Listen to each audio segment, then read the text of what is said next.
up, y'all? It's D, about to react to this vid by Honest. Several people told me to react to this. It's titled, Let's Talk About Tay Tay. Let's talk about Taylor Swift. Okay, he's going to talk about her new album, I'm sure. I just reacted to it. It's up on my Patreon right now. Check it out if you want to hear my full thoughts on the album. Link down below. Go support, join the conversation. But anywho, let's hear what Honest has to say. Let's watch. Taylor Swift has returned with her 12th studio album, The Life of a Showgirl. After a career-defining success with the Eras Tour, the Re-Recordings Project, and reclaiming her masters, Taylor has proven to be one of pop's sturdiest and most celebrated brands. While historically Swift has proven to be a pretty consistent and well-rounded albums artist, her last few releases have been far more divisive, particularly the albums Midnights in the Tortured Poets department, which received criticism for some of the Jack Antonoff and Swift production, the album being overly lengthy.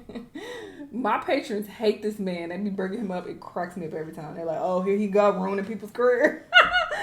In the Tortured Poets case, some downright awkward lyrics that showed Swift is good at what she specializes in, but she can't manage to pull off everything.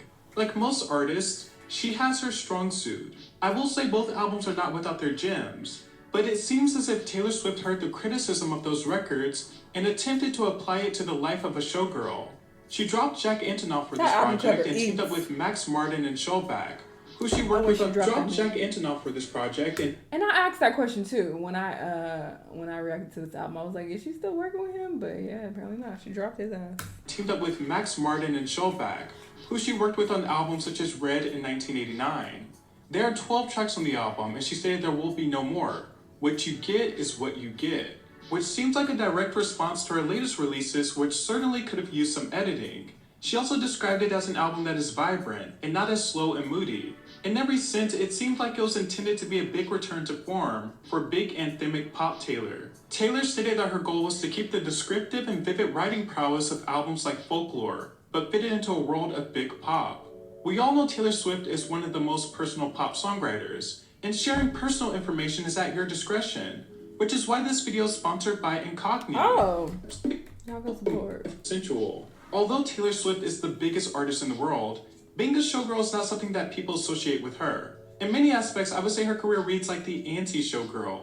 She doesn't typically wear dramatic costumes, do sensual choreography, or lead with performance art. But obviously there's a lot of parallels with being a showgirl that align with Taylor, especially after going on such a massive tour.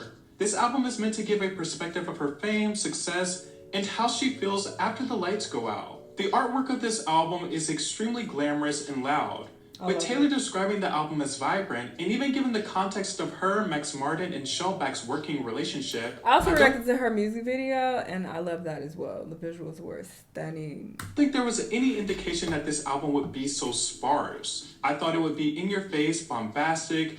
I mean, there's an exclamation point and caps in the track list. But it's not really a loud or particularly vibrant album. This album is about what was going on behind the scenes in my inner life during this tour, which was so exuberant and electric and vibrant, Swift said. I'm so proud of it. And it comes from the most infectiously joyful, wild, dramatic place I was in my life. So that effervescence has come through on this record, stating that the album will feature bangers. But the album is not really a consistently big bangers type of moment. It's not bulletproof. And sure, the album is a bit more vibrant and bright than her last few releases, but if you're expecting a vibrancy of, say, 1989, that's not really present here. It reads more like a part 2 to her 2019 album Lover than any of her previous work with Max Martin and Shellback. And the concept and title of this album seem to work more as just artwork. It's not conceptual, there's not strong showgirl themes or styles woven throughout the album, but there are subtle nods to it, like on the opening track, The Fate of Ophelia, which references Hamlet and Ophelia, who ultimately drowned herself after experiencing a very controlled life. And Taylor ties in this nod in the album cover, where she is in a bathtub. And if you'd never come for me, I might have drowned in the melancholy. I swore my loyalty to me, myself, and I. Right before you lit my sky up. In this song, she talks about her love saving her from a disastrous fate. It's an 80s influenced pop song, it's big, it's catchy. This is the moment on the album most akin to 1989. Opalite is Taylor doing ABBA, and it works, but it's not my favorite. You were dancing through the lightning strikes, sleepless in the onyx night, but now the sky's opalite. It basically talks about being resilient and going through hard times to see better things. Father Figure samples George Michael's classic song of the same name, and it appears to be a very poignant song of people she's tried to mentor. And she's just getting things off her chest with this song in a very abrasive manner.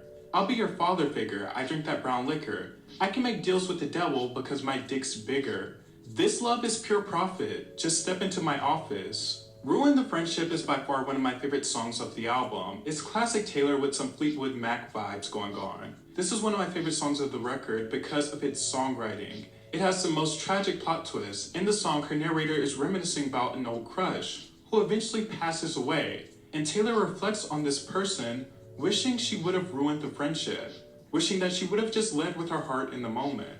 Should have kissed you anyway, she weeps throughout the song. It's a really interesting story for a song. Actually Romantic is a song that has stirred up a lot of controversy due to the speculation that it is in response to Charli XCX, who allegedly wrote Sympathy is a Knife about Taylor Swift, and Ariana Grande is also on the remix of this track. Sympathy is a Knife is not a diss track. It's a song about the complex emotions of being compared to someone more successful than you and the jealousy and insecurity that could bring. It serves as a perfect counterpart to Girls So Confusing. From the lyrics built in Actually Romantic, there seems to have been some behind-the-scenes stuff that took place that we might not have known about. Sympathy is a Knife is not a diss track. It doesn't blame the woman. In fact, she's angry at herself in the chorus. But Actually Romantic is more of a pointed diss. And one thing about Taylor Swift and pointed diss tracks, she does not do them well. She does angry kiss-off songs well, where she will sprinkle in a diss and it's super personal. But pointed disses are not her strong suit. They often expose her weaknesses and result in some of her worst lyrics. From Bad Blood to This Is Why We Can't Have Nice Things, to Look What You Made Me Do, which I enjoy sonically, it's very camp. And even You Need to Calm Down, which is more of a general diss than to one specific person, but it applies. Actually Romantic enters that canon of Taylor Swift. I heard you call me boring Barbie when the coats got you brave. High-fived my ex and then you said you're glad he ghosted me.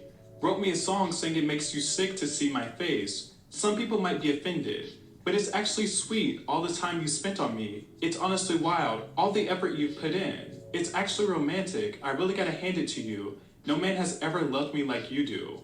Once again, there seems to be more tension behind the scenes than the public has been privy to. But if the song is indeed about Charli, and all she got from Sympathy is a Knife is, wrote me a song saying it makes you sick to see my face, then I think that is a big misconception. Taylor has every right to respond and in the manner she would like, but it is ironic that she is offended by being called boring Barbie while giving such a boring song. Now, I don't align with Taylor Swift being boring Barbie. I'm just saying this song is boring, and it's intended to bite, but she is just not great at diss tracks. It's the Forgot You Existed of the album. Wishlist is a song that sounds like Taylor made it when she first started learning how to cuss. She does some talk singing on the song with a little rap flow. It's a pretty standard love song that sounds like a lover left over. Wood sounds like I Want You Back by Jackson 5. It's a cute disco song. Once again, she talks about how she doesn't have to knock on wood. She was in a hopeless place romantically, hoping nothing else bad happens to her. But she's finally reached a place where she is secure.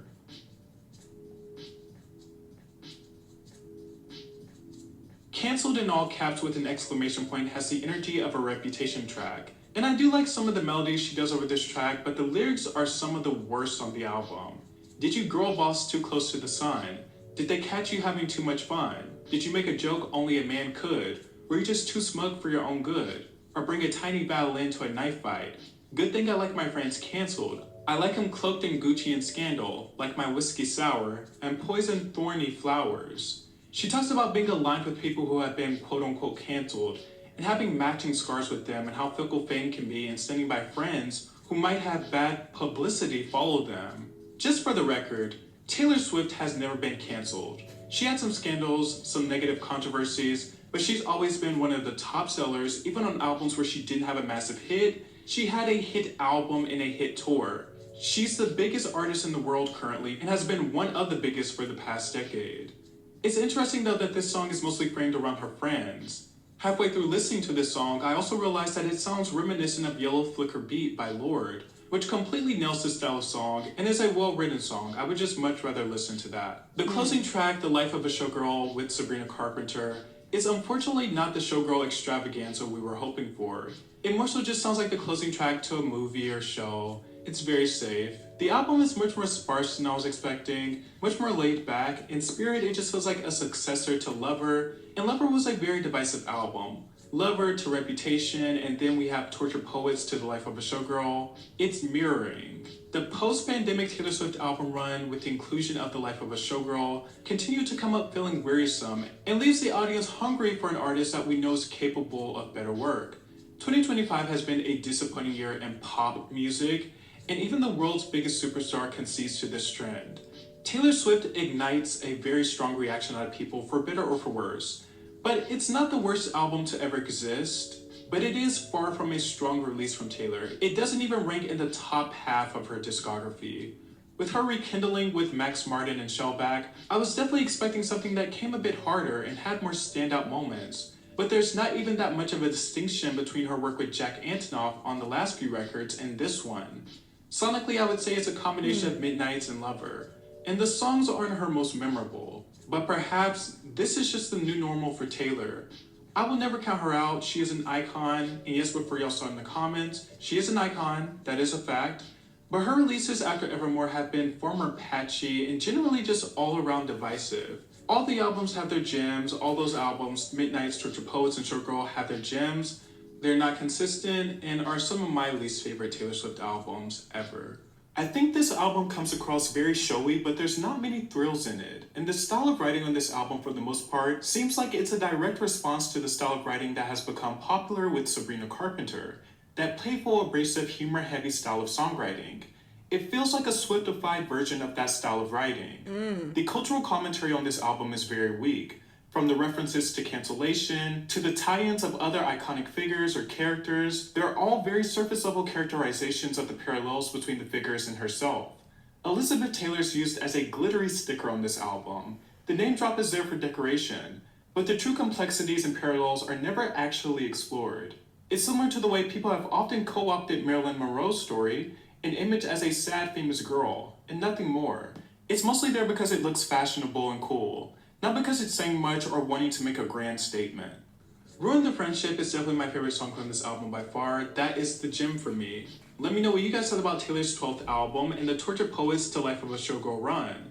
How it mirrors Reputation to Lover. What is your favorite out of what I would just call the Midnights trilogy? Midnights, Poets, and Showgirl. I feel like they are all connected in a way, so much how Debut to Speak Now are all connected due to the sonic palette and style of writing.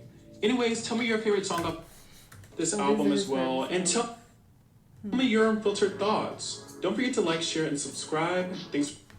Oh, he's not gonna say his least favorite. Does he ever do that? Maybe not. Interesting. I always like hearing his takes on the pop girls, okay? Because it clearly seems like this is his favorite genre, and he has listened to quite a bit of it. So, it's always interesting hearing what he has to say. But I already gave my thoughts. I dibble and dabble in the genre, and sometimes I do come across some really amazing pop songs that I love. So that's always what I'm on the hunt for.